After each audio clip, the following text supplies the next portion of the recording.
ಇವತ್ತು ಮತ್ತೆ ಜನರಿಗೆ ಹೇಳ್ತಾರೆ, ನೀವು ಬಂಗಾರ ಬಳಸಬೇಡಿ, ಕೆಟ್ಟರು ಒಂದು ಕಡೆ ಆಯ್ತು, ಬಂಗಾರ ಉಪಯೋಗ ಮಾಡಬೇಡಿ. ದೇಶದ ಹೆಣ್ಣು ಮಕ್ಕಳಿಗೆ ಬಂಗಾರ ಒಂದು ಕಬ್ಬಿಣ ತುಂಡಲ್ಲ, ಅದು ಅವರ ಕನಸು, ಭಾವನೆ, ಭದ್ರತೆ, ಕುಟುಂಬದ ಗೌರವ, ಇದೆಲ್ಲ ಒಂದು ಸಂಕೇತವಾಗಿ ಅವರ ಕಷ್ಟದ ದಿನಗಳಲ್ಲಿ ಆ ಬಂಗಾರ ಅವರಿಗೆ ರಕ್ಷಣೆ ಕೊಡ್ತದೆ ಅಂತ ಹೇಳಿದ್ರು. ಅವ್ರಿಗೆ ಗೊತ್ತಿದೆ, ಅವರ ಕಷ್ಟ ದಿವಸದಲ್ಲಿ ಬಂಗಾರ ಅವರ ರಕ್ಷಣೆ ಕೊಡ್ತದೆ. ಹೆಣ್ಮಕ್ಕಳು ಜಾಗೃತಿಯಿಂದ ಬಂಗಾರವನ್ನು ಉಪಯೋಗ ಮಾಡ್ತಾರೆ, ಅದನ್ನ ಸರಿಯಾಗಿ ಅದನ್ನ ಕಷ್ಟ ದಿವಸದಲ್ಲಿ ಅದರಿಂದ ಕುಟುಂಬವನ್ನು ಪೋಷಣೆ ಮಾಡ್ತಕ್ಕಂಥ, ಅದಕ್ಕೆ ಇವರು ಸಂದೇಶ ಕೊಡ್ತಾರೆ, ಬಂಗಾರ ಉಪಯೋಗ ಮಾಡಿ.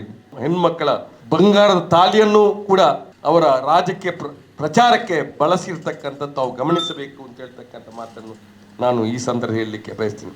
ಸಬ್ಸಿಡಿ ತ್ಯಜಿಸಿ ಅಂತ ಒಂದು ಅಭಿಯಾನ ಶುರುವಾಯಿತು ನರೇಂದ್ರ ಮೋದಿ ಅಧಿಕಾರ ಬಂದಾಗ. ನೀವು ಗ್ಯಾಸ್ ಸಬ್ಸಿಡಿ ತ್ಯಜಿಸಿ ಅಂತ ಹೇಳಿದರು, ಆಯಿತು. ಪೆಟ್ರೋಲ್ ಡೀಸೆಲ್ ಬೆಲೆ ಏರಿಕೆ ಸಹಿಸಿಕೊಳ್ಳುವಂತ ಮಾತನ್ನು ಹೇಳ್ತಾ ಇದ್ದಾರೆ.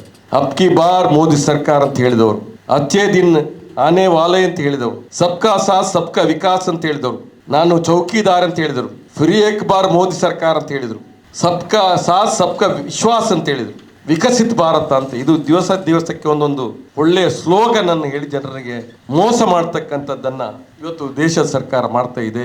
ಮೋದಿಯವರ ಹೇಳಿಕೆಯ ಮೇಲೆ ಏನಾಗಿದೆ ದೇಶದಲ್ಲಿ ಏನಾಯಿತು? ಷೇರು ಪೇಟೆ ತಲ್ಲಣಗೊಂಡಿದೆ.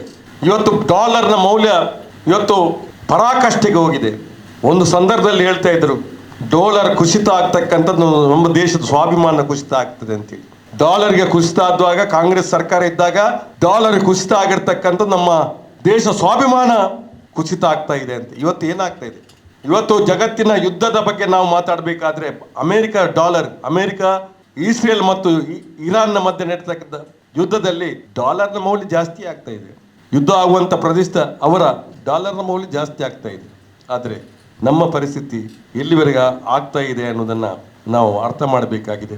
ಇವತ್ತು ಈ ಸಂದರ್ಭದಲ್ಲಿ ಬಹುಶಃ ಎಲ್ಲ ತ್ಯಾಗ ಮಾಡುವ ಹೊತ್ತಿಗೆ ಮೋದಿಜಿಯವರ ಅಧಿಕಾರವನ್ನೇ ತ್ಯಾಗ ಮಾಡಿದರೆ ದೇಶ ಜನರಿಗೆ ಸುಖ ಸಿಗುತ್ತದೆ ಅಂತ ಹೇಳಿದ್ರು ನನ್ನ ಒಂದು ಅಭಿಪ್ರಾಯ. ಅಷ್ಟರ ಮಟ್ಟಿಗೆ ಇವತ್ತು ಪರಿಸ್ಥಿತಿ ನಿರ್ಮಾಣ ಆಗಿದೆ ಅಂತಕ್ಕಂಥದ್ದು ನಾವು ಅರ್ಥ ಮಾಡಬೇಕಾಗಿದೆ. ಜನತೆಗೆ ನಾನು ಹೇಳ್ತಕ್ಕಂಥದ್ದು, ಬಹುಶಃ ನಾವು ಪ್ರತಿ ಸಾರಿ ಮೂರ್ಖರಾಗುವುದು ಬೇಡ. ಒಂದು ಸಾರಿ ಒಬ್ಬನನ್ನು ಮೂರ್ಖರನ್ನಾಗಿ ಮಾಡ್ಬೋದು, ಒಂದು ಬಾರಿ ಎಲ್ಲರನ್ನು ಮೂರ್ಖ ಮಾಡಿಸ್ಬಹುದು. ಎಲ್ಲ ಸಲ ಎಲ್ಲರನ್ನು ಮೂರ್ಖ ಮಾಡಿಸ್ಲಿಕ್ಕೆ ಆಗುವುದಿಲ್ಲ ಅನ್ನುವುದನ್ನ ಈ ಕೇಂದ್ರ ಸರ್ಕಾರ ಅರ್ಥ ಮಾಡಿಕೊಳ್ಬೇಕು ಅಂತ ಹೇಳ್ತಕ್ಕಂಥ ಮಾತನ್ನು ಈ ಸಂದರ್ಭದಲ್ಲಿ ಹೇಳಲಿಕ್ಕೆ ಇಷ್ಟಪಡ್ತಾ ಇದ್ದೇನೆ. ಇವರು ಜನಹಿತವನ್ನ ಬಯಸುವುದಿಲ್ಲ, ಅವರ ಬಂಡವಾಳಶಾಹಿಗಳ ಪರವಾಗಿರ್ತಕ್ಕಂಥ ಸರ್ಕಾರ.